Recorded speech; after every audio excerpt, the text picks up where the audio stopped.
This is me Ayushi and I welcome you to Scoreshala. So आज के इस वीडियो के अंदर अपन ट्रेडिंग के बारे में बात करने वाले हैं। फॉरेन ट्रेड को अपन थोड़ा सा समझने वाले हैं। ओके सो बच्चों, आज का टॉपिक अपना क्या है? Foreign trade and integration of markets. Okay so अभी तक अपन ने क्या देखा है इस चैप्टर के अंदर कि किस तरीके से डिफरेंट कंट्रीज जो होती हैं वो आपस में इंटरलिंक करती हैं, ठीक है, प्रोडक्शन प्रोसेस के अंदर। ओके अच्छा, अब ये जो इंटरलिंकिंग है ये किसके थ्रू पॉसिबल है?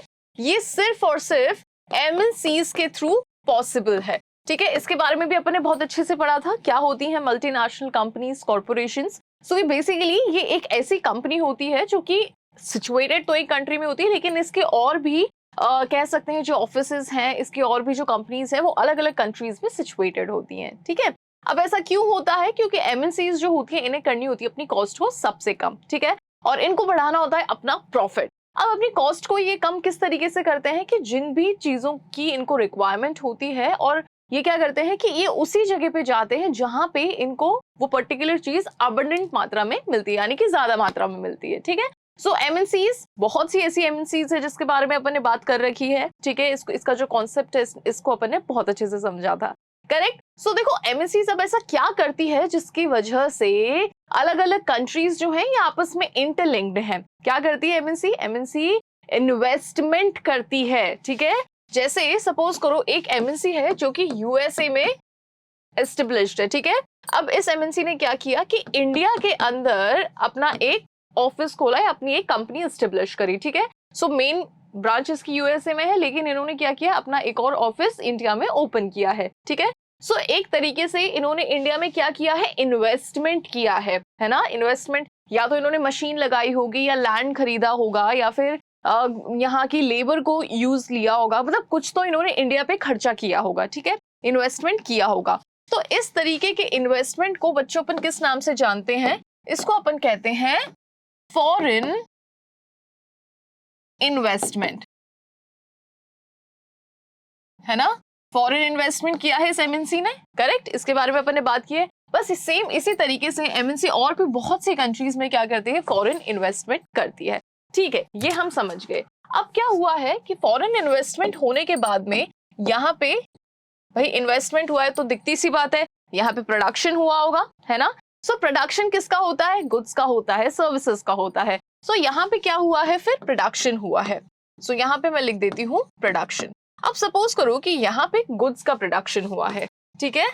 सो किसी पर्टिकुलर गुड का यहाँ पे प्रोडक्शन हुआ है। अब ये जो गुड है ना, ये सभी जगह सर्क्यूलेट करना ही एमएनसी का क्या होता है, मेन मोटिव होता है। अब देखो ऐसा तो है नहीं कि भाई कोई कंपनी है जो कि इन्वेस्टमेंट कर रही है, प्रोडक्शन कर रही है, लेकिन वो सिर्फ खुद के लिए कर रही है, ऐसा नहीं होता है, ठीक है। अगर कोई एमएनसी है जो कि इतनी बड़ी है और अलग अलग कंट्रीज के अंदर उसने अपने ऑफिस सेटअप कर रखे हैं और फिर लास्ट में वो प्रोडक्शन कर रही है, तो इनका मेन मोटिव क्या होगा कि इनको अपना प्रॉफिट बढ़ाना है। प्रॉफिट किस तरीके से बढ़ाएंगे? ये अपने प्रॉफिट को जितना ज्यादा सर्क्यूलेट करेंगे डिफरेंट कंट्रीज में, उतना ज्यादा इनका क्या बढ़ेगा, प्रॉफिट बढ़ेगा। तो इनका मेन मोटिव यहाँ पे क्या होता है कि इन लोगों को अपना प्रॉफिट मैक्सिमम करना होता है, और इनकी जो कॉस्ट होती है इसको इन्हें बिल्कुल मिनिमम रखना होता है, ठीक है। तो अब यहाँ पे क्या हुआ है कि इन्होंने प्रोडक्शन किया है गुड्स का, अब इसको क्या करेंगे, सर्क्यूलेट करेंगे। अब सर्क्यूलेट किस मैनर में करते हैं?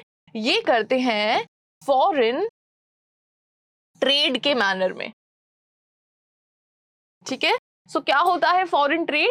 फॉरेन ट्रेड का मतलब होता है जब कंट्रीज के बीच में आपस में गुड्स एंड सर्विसेज का क्या होता है, एक्सचेंज होता है, ठीक है।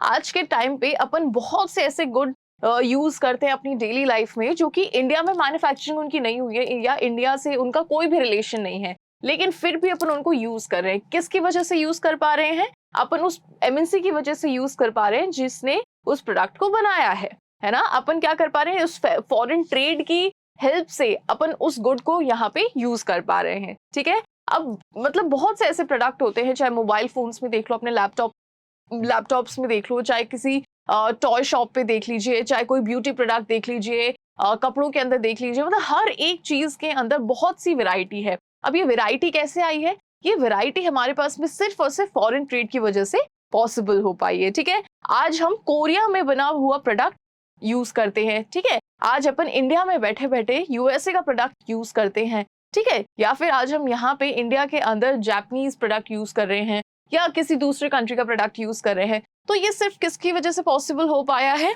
फॉरेन ट्रेड की वजह से पॉसिबल हो पाया है। ठीक है, अब देखो, अब अपन यहाँ पे ना बच्चों एक बार इम्पैक्ट समझने वाले हैं कि भाई फॉरेन ट्रेड का प्रोड्यूसर्स पे या कंज्यूमर्स पे क्या इफेक्ट पड़ता है। ओके, सो इस वाले पोर्शन में अपन थोड़ा सा इसको समझते हैं। सो एक तरफ अपन ले लेते हैं प्रोड्यूसर्स।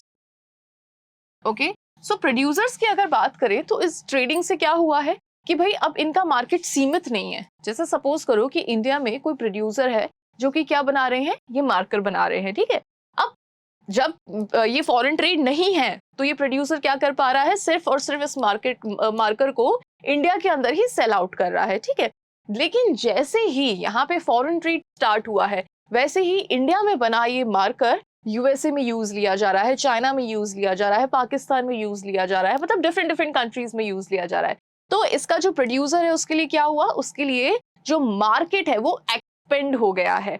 ठीक है, तो पहली चीज प्रोड्यूसर को जो बेनिफिट है फॉरेन ट्रेड से वो क्या है, एक्सपेंशन ऑफ मार्केट। ठीक है, सेकंड क्या हुआ है कि जो प्रोड्यूसर है उसकी कॉस्ट बहुत ज्यादा कम हो चुकी है। कॉस्ट कैसे कम हुई है कि भाई पहले क्या हो रहा था कि यहाँ से उसको प्रोडक्ट मिल रहा है, नहीं मिल रहा, मतलब रॉ मटेरियल से मिल रहे हैं, नहीं मिल रहे हैं तो महंगे कहीं से लेके आ रहे हैं। लेकिन अब क्या हुआ है, फॉरेन ट्रेड की मदद से इसकी कॉस्ट अल्टीमेटली बहुत ज्यादा कम हो गई है। ठीक है, सो सेकंड इज कॉस्ट इसकी कम हो गई है। सो थर्ड पॉइंट यहाँ पे आता है कि अब ये जो प्रोड्यूसर है जो कि मार्केट में बना रहा है इंडिया के अंदर, अब इसका जो प्रोडक्ट है ये दूसरी कंट्रीज में भी सर्कुलेट हो रहा है। ठीक है, तो इस प्रोड्यूसर को क्या मिल गया, इसको अपॉर्चुनिटी मिल गई है एकदम से फॉरेन ट्रेड के होने से कि इसके प्रोडक्ट को और भी मार्केट के अंदर सेल आउट किया जा रहा है। ठीक है, सो यहाँ पे क्या हुआ है, मार्केट इंटीग्रेशन। ठीक है, यानी कि इंडिया का प्रोड्यूसर है लेकिन इंडिया में प्रोडक्शन कर रहा है। ठीक है, दैट इज फाइन, लेकिन इसका प्रोडक्ट कौन से मार्केट में बिक रहा है, या तो चाइनीज मार्केट में बिक रहा है, कहीं कोरिया के अंदर सेल आउट हो रहा है। तो ये क्या हुआ है, मार्केट्स भी आपस में इंटीग्रेट हुए हैं, है ना, मार्केट्स भी आपस में मिल चुके हैं। तो फॉरेन ट्रेड की वजह से प्रोड्यूसर्स को ये सारे जो फायदे हैं वो देखने को मिलते हैं। ठीक है, अब अपन बायर्स की अगर बात करें बच्चों, तो बायर्स को क्या फायदा है, आप खुद सोचिए कि आज के टाइम पे अपन इतने तरीके के प्रोडक्ट्स यूज करते हैं। ठीक है, अगर अभी अपन इमेजिन करें कि भाई मोबाइल फोन का अगर अपन एग्जांपल लेके चलते हैं, तो अगर सिर्फ इंडिया के अंदर जो भी मैन्युफैक्चर किए गए फोन है, अगर अपन इसका एग्जांपल लेके चले तो बहुत से लोगों को पता भी नहीं होगा कि भाई इंडिया ने कौन सा फोन बनाया है। ठीक है, जैसे जियो है, ठीक है, ये अपन को पता है कि भाई इंडिया में ही ये मैन्युफैक्चर हुआ है और यहीं के लोग इसे यूज कर रहे हैं। ठीक है, लेकिन बहुत से ऐसे फोन हैं, बहुत से ऐसे कार हैं, बहुत सी ऐसी चीजें हैं जो कि किसी दूसरी कंट्रीज में बनती हैं लेकिन हम लोग उसे यूज कर रहे हैं, है ना।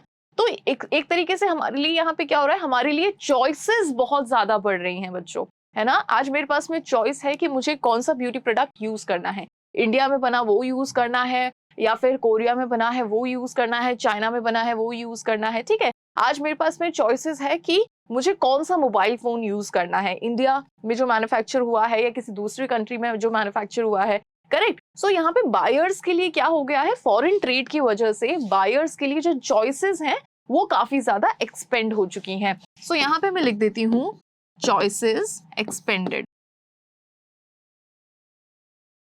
ठीक है, दूसरी चीज जो बायर्स के लिए प्रॉफिट है, या कह सकते हैं कि बायर्स के लिए बहुत अच्छी चीज जो हुई है फॉरेन ट्रेड की वजह से, वो क्या हुई है कि पहले क्या होता था कि किसी भी प्रोडक्ट के लिए जो कि इंडिया में ही अगर मैन्युफैक्चर हुआ है, अगर वो मोबाइल फोन मुझे यूज करना है और सिर्फ मेरे पास में ऑप्शन यही है कि भाई जो इंडिया में मैन्युफैक्चर है आपको वही यूज करना है। अब क्या हुआ है कि यहाँ पे मोनोपोली क्रिएट हो गई है ना, कि भाई अगर इंडिया का ही प्रोडक्ट है, यहीं पे हमें यूज करना है, तो चाहे फिर उसका जो ओनर है, उसका जो प्रोड्यूसर है उस प्रोडक्ट का, वो 50,000 चार्ज करे, 60,000, 70,000 कुछ भी चार्ज करे, अगर मुझे वो प्रोडक्ट यूज करना है तो मुझे उतना पे करना पड़ेगा। ठीक है, लेकिन अब क्या हुआ है कि फॉरेन ट्रेड की वजह से मार्केट में ढेरों प्रोडक्ट्स हैं।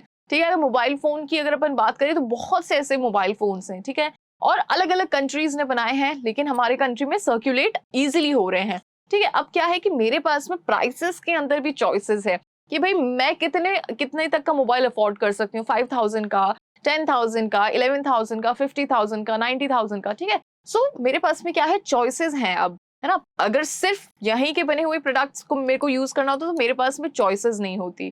सबसे पहली चीज ये तो अपन देख चुके हैं। और फिर ये क्या, ये एक और जो नई बात है वो ये है कि अब हम कम कीमत पे भी, है ना, लोअर प्राइस पे भी हम क्या कर सकते हैं, प्रोडक्ट्स को यूज कर सकते हैं, ठीक है। सो यहाँ पे बहुत से ऐसे बायर्स हैं जो कि 50,000 अफोर्ड नहीं कर सकते, तो वो क्या करेंगे कि भाई चाइना में कोई प्रोडक्ट या कोई मोबाइल बना है जो कि कितने का है, 12,000 का ही है ना, तो वो व्यक्ति क्या करेगा कि उस मोबाइल को वो यूज कर लेगा, ठीक है। सो यहाँ पे क्या हुआ है, जो प्राइसेस हैं इन पे भी इफेक्ट पड़ा है, प्राइसेस भी क्या हुई हैं, कम हुई हैं। ओके, सो यहाँ पे एक चीज जो मैं लिख दे रही हूँ यहाँ पे, दैट प्राइसेस रिड्यूसेस, ठीक है। अब क्वालिटी देखो, जो भी बायर होता है, जब भी अपन सब एक तरीके से बायर हैं, करेक्ट। जब भी अपन मार्केट के अंदर कुछ भी प्रोडक्ट खरीदने जाते हैं तो बच्चों अपन क्या देखते हैं, सबसे पहली चीज उसकी प्राइस देखते हैं। दूसरी चीज अपन उसके साथ में कंपैरिजन कर रहे हैं कि भाई अगर हम ये प्राइस पे करने के लिए रेडी हैं तो क्या इस पर्टिकुलर प्रोडक्ट की वैसी क्वालिटी है। अगर वैसी क्वालिटी नहीं है तो हम क्या करेंगे, हम उसको नहीं खरीदेंगे, ठीक है। अब कम कीमत पे हमें क्या चाहिए, क्वालिटी अच्छी चाहिए। तो ये सिर्फ और सिर्फ फॉरेन ट्रेड की वजह से पॉसिबल हो पाया है कि कीमतें कम हुई हैं लेकिन जो क्वालिटी है वो काफी इंप्रूव हुई है, ठीक है। सो यहां पे मैं लिख देती हूं क्वालिटी इंप्रूव। ओके, सो ये सारा इम्पैक्ट है, ये सारे इम्पैक्ट जो कि प्रोड्यूसर्स पे पड़े हैं फॉरेन ट्रेड के होने से, और ये इम्पैक्ट्स जो है वो जो कि बायर्स को फेस करने पड़े हैं फॉरेन ट्रेड के होने की वजह से, ठीक है। सो ये यहां से इरेज हो गया है। ओके, ठीक है। सो बच्चों, आज के वीडियो का ये आपका ओवरव्यू है, ये इन्हीं के बारे में अपन बात करने वाले हैं, ठीक है। समझ चुके हैं अपन किन किन चीजों के बारे में अपन बात करने वाले हैं। अब क्या करना है, अपन को क्विकली नोट्स को गो थ्रू होना है, ठीक है। तो चलिए अपन एक बार इसको देख लेते हैं। ऑल राइट, तो सबसे पहले आपको मैं फॉरेन ट्रेड के बारे में ही बताने वाली हूँ कि भाई फॉरेन ट्रेड का अगर आपके एग्जाम में कोई क्वेश्चन आ जाता है 1 नंबर का, 2 नंबर का, कि आपको फॉरेन ट्रेड की डेफिनेशन लिखनी है, तो आप क्या लिख सकते हैं। So foreign trade is basically trade between two different countries of the world. देखो, ट्रेडिंग दो कंट्रीज के बीच में, मतलब ट्रेडिंग होने के लिए the most important thing is कि दो कंट्रीज तो पॉसिबल, मतलब होने ही चाहिए। फिर ये डिपेंड करता है कि भाई आप और कितने कंट्रीज से ट्रेड कर रहे हो, लेकिन ट्रेडिंग कभी भी अकेले नहीं होती है, दो कंट्रीज का मौजूद होना वहां पे जरूरी होता है, minimum. Okay, so foreign trade is basically trade between two different countries of the world. It is also known as international trade. अब फॉरेन ट्रेड को अपन और किस नाम से जानते हैं, इंटरनेशनल ट्रेड के नाम से भी इसे अपन जानते हैं, ठीक है। Now next is foreign trade and integration of market. अब देखो बच्चों, फॉरेन ट्रेड के होने की वजह से क्या हुआ है, मार्केट्स आपस में इंटीग्रेट हो चुके हैं। हुए है ना, कि भाई कैसे चाइना में बना हुआ प्रोडक्ट आज इंडिया में सेल आउट हो रहा है, इंडिया के मार्केट में सेल आउट हो रहा है, तो क्या हुआ कि हमारे जो मार्केट्स हैं वो इंटीग्रेट हो चुके हैं, ठीक है। इंडिया के अंदर आज जापानीज प्रोडक्ट भी सेल आउट हो रहा है, आज जो यूएसए में प्रोडक्ट बना है वो भी सेल आउट हो रहा है, चाइना में जो प्रोडक्ट बना है वो भी सेल आउट हो रहा है, पाकिस्तान में जो प्रोडक्ट बना है वो भी सेल आउट हो रहा है। तो यहाँ पे क्या हुआ है, हम सारी कंट्रीज के जो मार्केट्स हैं वो इंटीग्रेट हो चुके हैं, यानी कि मिल चुके हैं। Okay, so foreign trade helps in the integration यानी कि connection of markets in the following veg. किस किस तरीके से यहाँ पे इंटीग्रेशन पॉसिबल होता है। So it facilitates movement of goods and services among different countries. अब क्या होता है कि भाई इंडिया का जो प्रोडक्ट है वो अलग अलग कंट्रीज में सेल आउट किया जा रहा है, तो एक तरीके से क्या हो रहा है कि यहाँ का जो प्रोडक्ट है वो मूव कर रहा है ना, डिफरेंट कंट्रीज में। Okay, so it facilitates movement of goods and services. दोनों ही चीजों को अपन यहाँ पे कंसिडर करते हैं, गुड्स को भी और सर्विसेज को भी, among different countries. Okay, it provides more choices to the consumer. अभी अपन ने डिस्कस किया था कि फॉरेन ट्रेड की हेल्प से क्या होता है, फॉरेन ट्रेड की वजह से कंज्यूमर्स के पास में ज्यादा से ज्यादा क्या होती हैं, चॉइसेस होती हैं, ठीक है। कि भाई मैं किस पेन को अफोर्ड कर सकती हूँ, ठीक है, 2000 वाले पेन को अफोर्ड कर सकती हूँ जो कि इंडिया में बना है, या फिर 100 रुपीज वाले पेन को मैं अफोर्ड कर सकती हूँ जो कि चाइना में बना है। काम दोनों का एक ही है, क्वालिटी उसकी भी बहुत बेटर है, ठीक है। तो मैं फिर क्या करूंगी, अब दिखती सी बात है, बीइंग अ बायर हम सब क्या करते हैं कि पहले कंपेयर करते हैं, अगर ज्यादा डिफरेंस नहीं होता है तो हम क्या करते हैं, कम कीमत वाली चीज को अपन परचेज करते हैं, करेक्ट। सो यहाँ पे कंज्यूमर्स के लिए क्या हुआ है, चॉइसेस काफी ज्यादा बढ़ गई हैं।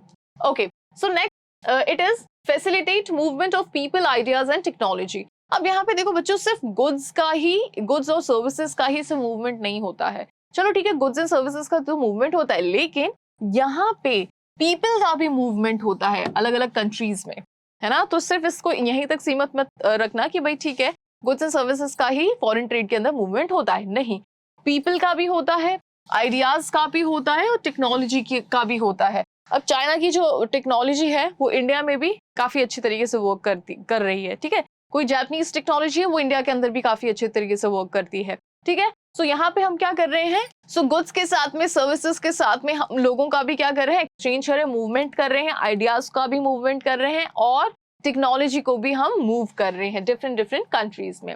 Now gives opportunity to producers to sell their product beyond local domestic market. अगर अपन प्रोड्यूसर्स के बारे में सोचें तो प्रोड्यूसर्स को एक काफी अच्छी अपॉर्चुनिटी मिली है कि वो डोमेस्टिक मार्केट के अलावा भी अपने प्रोडक्ट को अच्छे से सेल आउट कर सके अलग अलग मार्केट के अंदर, ठीक है। सो आज जैसे Amazon या फिर कोई भी ऐसा वेबसाइट जहां से अपन शॉपिंग करते हैं तो वहां से अपन क्या करते हैं, उस प्रोडक्ट को खरीदते हैं, ठीक है। सो अब हमें ये नहीं पता है कि ये प्रोडक्ट कहाँ पे मैन्युफैक्चर हुआ है, कहाँ पे, कुछ भी नहीं पता। और अगर अपन उस प्रोडक्ट के प्रोड्यूसर के बारे में सोचें तो उसे भी नहीं पता है कि उसका जो प्रोडक्ट है वो कौन से कंट्री में खरीदा जाएगा, इंडिया में खरीदा जाएगा, चाइना में खरीदा जाएगा या कहाँ पे खरीदा जाएगा, ठीक है। सो क्या हो रहा है कि यहाँ पे प्रोड्यूसर्स के लिए काफी बेटर ऑप्शंस हैं कि भाई उसका जो प्रोडक्ट है वो अब सिर्फ डोमेस्टिक मार्केट तक ही सीमित नहीं है, ठीक है। Alright, buyers get more choices of the good. अब इसको अपन ने डिस्कस कर लिया है कि बायर्स के पास में क्या होती है, ज्यादा से ज्यादा चॉइसेस क्रिएट हो जाती हैं गुड्स के लिए। Okay, now next is it increases competition among producers which in turn enhances the quality of the product, ठीक है। अब ये जो पॉइंट है ये मैं आपको एक एग्जांपल के थ्रू समझाऊंगी। देखो, एक एग्जाम्पल है जो कि काफी बार आपके सामने आएगा, ठीक है। चाइनीज टॉय मार्केट, ठीक है। ये चाइनीज टॉय मार्केट का एग्जाम्पल आप लोगों के सामने काफी बार आएगा, इसको समझो। देखो क्या हुआ था पहले कि हमारे इंडिया के अंदर जो टॉयज थे, है ना, वो इंडिया में मैन्युफैक्चर होते थे, ठीक है। और वो काफी एक्सपेंसिव होते थे उस टाइम पे, ठीक है, क्योंकि हमारे पास में ऑप्शन नहीं था। और जो टॉय मैन्युफैक्चरिंग जो हुआ करती थी वो काफी क्या थी, मतलब उसके अंदर ज्यादा पैसे लगते थे, अगर इजी भाषा में अपन समझें तो, ठीक है। तो इसको मैं रेड से लिख देती हूँ कि in India toy market was expensive. फिर क्या हुआ बच्चों कि चाइना ने इस चीज का फायदा उठाया। चाइना ने कैसे इस चीज का फायदा उठाया कि चाइना को लग गया कि भाई इंडिया के अंदर जो टॉय मार्केट है वो काफी मतलब महंगा है ना, यहाँ पे टॉयज काफी महंगे मिलते हैं। फिर चाइना ने क्या किया कि इन्होंने टॉयज बनाना स्टार्ट किया, ठीक है। इन्होंने टॉयज बनाए और काफी सस्ती रेट के अंदर इंडिया के मार्केट में सर्क्यूलेट किए। सो यहाँ पे मैं लिख देती हूं, they made toys at cheap price,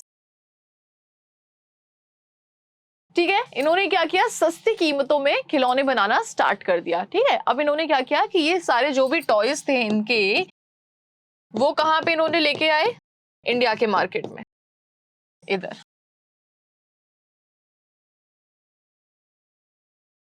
अब इंडिया के लोगों के लिए ये बहुत अच्छी चीज हुई, ठीक है। जो यहाँ के जो बायर्स थे उनके लिए बहुत अच्छी चीज कैसे हुई बच्चों, कि भाई जो टॉयज हैं, है ना, अब वो कम कीमतों पे मिल रहे हैं। सपोज इंडिया के अंदर वो एक जो टॉय बन रहा है, जो एक डॉल बन रही है ना, ये सारी डॉल्स जो बन रही हैं इंडिया के अंदर बन रही है वो ₹100 में, लेकिन चाइना से जो आई है वो कितने में बिक रही है, यहाँ पे ₹50 में। तो बायर ये थोड़ी ना देखता है कि यार नहीं नहीं हम तो सिर्फ जो इंडिया में बना है हम सिर्फ उसे ही यूज करेंगे, नहीं। बायर जो भी खरीदने वाला होता है वो क्या चीज देखता है, वो प्राइस को देखता है। आज अपन भी हैं, अपन भी मार्केट में जाते हैं बच्चों कुछ भी खरीदने के लिए, तो अपन क्या देखते हैं, यार प्राइस इसकी ज्यादा है, इसकी कम है, ज्यादा कोई फर्क है नहीं, काम दोनों का एक ही है, तो हम ज्यादा कीमत क्यों दें, कम कीमत देंगे, करेक्ट। तो इसी चक्कर की वजह से यहाँ पे चाइना का जो प्रोडक्ट था वो इंडिया में काफी ज्यादा सर्क्यूलेट होने लग गया, ठीक है, जो चाइनीज टॉयज थे। फिर धीरे धीरे धीरे धीरे ये चीज बढ़ते बढ़ते बढ़ते बढ़ते ऐसा पॉइंट आ गया कि इंडिया के अंदर पूरे टॉय मार्केट के अंदर सिर्फ और सिर्फ किसके प्रोडक्ट थे, चाइनीज प्रोडक्ट थे, यानी कि चाइनीज टॉयज थे। और इसका इम्पैक्ट क्या पड़ा कि इंडिया का जो टॉय मार्केट था यहाँ का जो टॉय मार्केट था ना इंडिया का, इंडिया का जो टॉय मार्केट था वो पूरी तरीके से क्या हो गया था, वो पूरी तरीके से वैनिश हो गया, खत्म हो चुका था। क्यों खत्म हो चुका था? क्योंकि अब इंडिया के अंदर इंडिया के ही प्रोडक्ट नहीं बिक रहे हैं। इंडिया के टॉय मार्केट के अंदर इंडिया के ही टॉयज नहीं बिक रहे हैं। किसके टॉयज बिक रहे थे अब? चाइना के, है ना। तो चाइना ने ऐसा फायदा क्यों उठाया? क्योंकि चाइना को पता था कि यार इंडिया वाले तो बहुत ज्यादा महंगा अपने प्रोडक्ट्स को सेल आउट कर रहे हैं, अपने टॉयज को सेल आउट कर रहे हैं, अपने को इतनी कॉस्ट लगती नहीं है ना, अपने पास में सारे रिसोर्सेज अवेलेबल हैं, अपन सस्ते में बनाते हैं और इनको सस्ते में बेचते हैं। इससे क्या होगा कि इनका मार्केट पूरा का पूरा हम खा जाएंगे, है ना। तो इसी चक्कर से इन्होंने क्या किया, आज भी अगर आप मार्केट में जाओगे, आप कोई भी खिलौना उठा के अगर देखोगे तो सबके पीछे क्या लिखा रहता है? Made in China. मोस्टली सबके पीछे मेड इन चाइना लिखा होता है। अगर आपने कभी इस चीज को गौर किया होगा तो मोस्टली जो भी किसी बच्चे से छीन के उसका एक बार खिलौना देखिएगा, उसके ऊपर नीचे कहीं तो लिखा होगा मेड इन चाइना, ठीक है। तो इस तरीके से चाइना ने क्या किया, इंडिया के मार्केट को पूरा खा लिया, ठीक है। आई होप ये एग्जाम्पल आपको समझ में आया होगा। अब देखो एक चीज मैं आपको और समझाती हूँ। जैसे अब इंडिया को यहाँ पे लगा कि यार चाइनीज जो है वो हमारे मार्केट को धीरे धीरे खाते जा रहे हैं, खोखला कर रहे हैं, तो अब हमें कुछ करना पड़ेगा। फिर इंडिया क्या करेगी, यहाँ पे अपनी क्वालिटी को सुधारेगी, है ना, अपनी कंपटीशन, अब कंपटीशन क्रिएट हुआ ना यहाँ पे, तो ये क्या करेगी, या तो अपनी प्राइसेस को कम करेगी, अपनी क्वालिटी को थोड़ा सा सुधारेगी। अब इनके पास में तो क्या है, इनके पास में चाबी वाली गुड़िया है, टेक्नोलॉजी। अपने पास में क्या था, अपने पास में सिर्फ एक प्लास्टिक की गुड़िया है जो भी 100 रुपए में हम सेल आउट कर रहे हैं।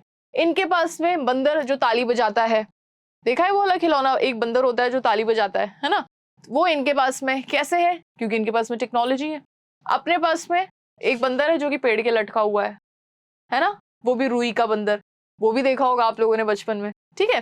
तो अब यहाँ पे डिफरेंस क्या है कि हमें ये चीज, जो चीज सस्ती मिल रही है वो ज्यादा अट्रैक्टिव भी है, तो दिखती सी बात है, बीइंग अ बायर हम तो इसी के ऊपर अट्रैक्ट होंगे, है ना। तो इंडिया को ऐसा लगा, यहाँ के टॉय मार्केट को ऐसा लगा कि नहीं यार, इस तरीके से तो हमारा पूरा विनाश हो जाएगा, हमें क्या करना है, अब अपन को थोड़ा सा या तो टेक्नोलॉजी इन लोगों से लेनी है, या फिर मतलब डे बाय डे हमें थोड़ा सा इंप्रूवमेंट करना है, या तो हम प्राइसेस को कम करें, या फिर क्या करें, हम टेक्नोलॉजी लेकर के आए, हम भी कुछ नया इनोवेटिव मार्केट को दें, तब मार्केट हमारी तरफ अट्रैक्ट होगा, है ना। लेकिन मार्केट अट्रैक्ट सिर्फ किसकी वजह से होता है? प्राइसेस की वजह से होता है, करेक्ट। अगर प्राइसेस कम होंगी तो हम उन चीजों पे ज्यादा अट्रैक्ट होते हैं, है कि नहीं। तो ये एग्जाम्पल आपको ध्यान रखना है। अब जैसे ऐसी सिचुएशन हो जाती है तो यहाँ पे कंपटीशन क्रिएट होता है। अब यहाँ पे एक पॉइंट था, वापस से आते हैं इस पे, it increases competition among producers. Producers के बीच में यहाँ पे क्या हुआ, प्रोड्यूसर्स के बीच में यहाँ पे कंपटीशन क्रिएट हुआ है ना।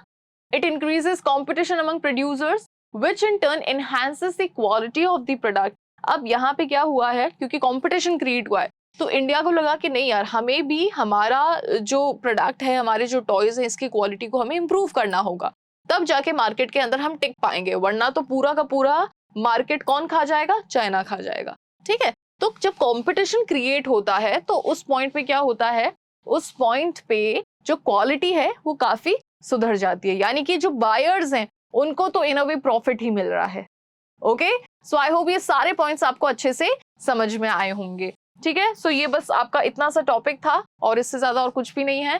मुझे पूरी उम्मीद है कि आपको पूरा टॉपिक अच्छे से समझ में आया होगा। अगर कहीं पे कोई भी डाउट है तो वो आप मुझसे पूछ सकते हैं। अगर आपको आज का ये वीडियो अच्छा लगा है तो बच्चों इस वीडियो को लाइक करिएगा, चैनल को सब्सक्राइब करना, इस वीडियो को शेयर करना और बेल आइकन को प्रेस करना बिल्कुल भी मत भूलिएगा। Thank you so much.